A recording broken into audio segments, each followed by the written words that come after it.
Victory also introduced some absolutely awesome arrows, I would say, as well. Yeah. Starting with the HLR. Yes. So HLR was introduced the end of 2024. Yes. Yeah. Right. Right around December, I think, November, December, somewhere on there. Yeah. And again, that's a 5 mil option. All these are 5 mil that we're talking about so far. Another 5 mil option. And this is, again, a lower GPI. So if you're familiar with Victory, the RIP TKO has been our bread and butter, man. Like the RIP TKO, the Elite, their 1000 straightness shaft has been like our biggest arrow that we sold online. Right. And then they also had an extreme lightweight 5 mil option, which was the RIP XV. I would say great for total archery, but it's a very brittle shaft. It is. Yeah. Don't know how many guys I've seen getting RIP XVs and then just having problems with them breaking down the road. So I think people get, again, overly happy with FOC on those, and they just, I would say it just can't tolerate that weight on impact when there's flex, right, and it just snaps that shaft. It was great for it, but I think you got to be cautious with it. It is, if there is a shaft out there that's brittle, I would say it's the RIP XV. Yeah. Yeah, 100%. Especially shooting like higher poundage, longer draw length.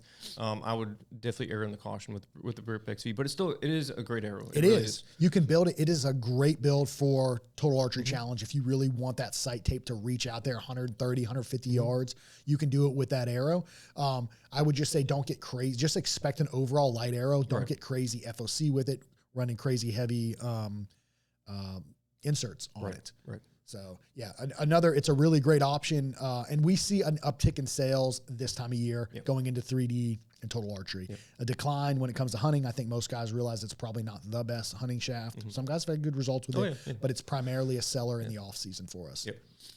But back to the HLR. The HLR bridges the gap between their XV and the RIP TKO. So it's kind of in that sweet spot as far as GPI when it comes to 5 mil shafts.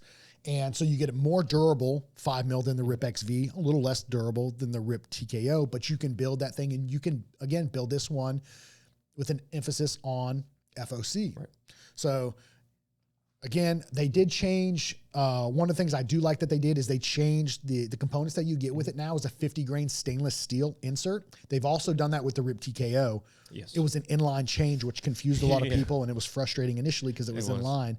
But they went away from that 50 grain shock insert, which is aluminum, and they've gone to the 50 grain stainless steel half out system. I believe it's the TL, the shock I think so. TL or something like that is what they're calling it now. Yeah. But yeah, definite big upgrade on that insert, and I like it a lot better. I do too. More durable. It is a shorter profile though, which I think is good. It's not, you're less likely to bend that. Yep. And it's not going to increase your overall length of the arrow as much either.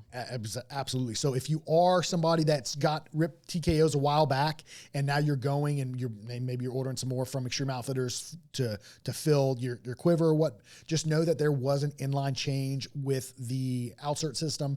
It is the new, it's still 50 grains, but it's a stainless steel. It's a shorter profile insert system. So that is also on the HLR. And I'd say the durability on the HLR from what we've seen has been really good. Yes. We've had a few here and there with to be issues, expected. But yeah, that's like I said, to be expected. So yeah, it's done really well. It is a little bit lighter also than the 5.0. So a lot of guys are gravitating towards that. And then there's been also guys that are like, well, it's too light, so I want to go back to the 5.0 or they'll have something else. Yeah. And I think the big difference when the weight was in the actual, it was the 250 spine where was the biggest difference in weight between the 5.0 and the HLR, yes, right? Because I'm looking at it now. So like a 250 spine in the 5.0 is 9.5, while the 250 in the HLR is an 8.7. Yeah. Everything else is within like 0.2 to 0.5 grains. Yeah.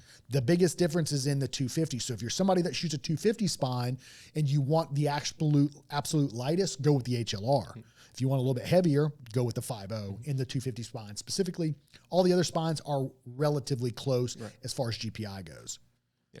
So, yeah, I don't know. I think the HLR, there was a really good response with it. I see, again, there was a lot of dudes that hunted with it. I expect uptick as far as sales go for Total Archery. There's just a lot of really great Total Archery and 3D build or arrows that are out now that to choose from, specifically in the 5mm category. So it's good. There's a lot of options, and we're kind of seeing these manufacturers going back and forth against each other.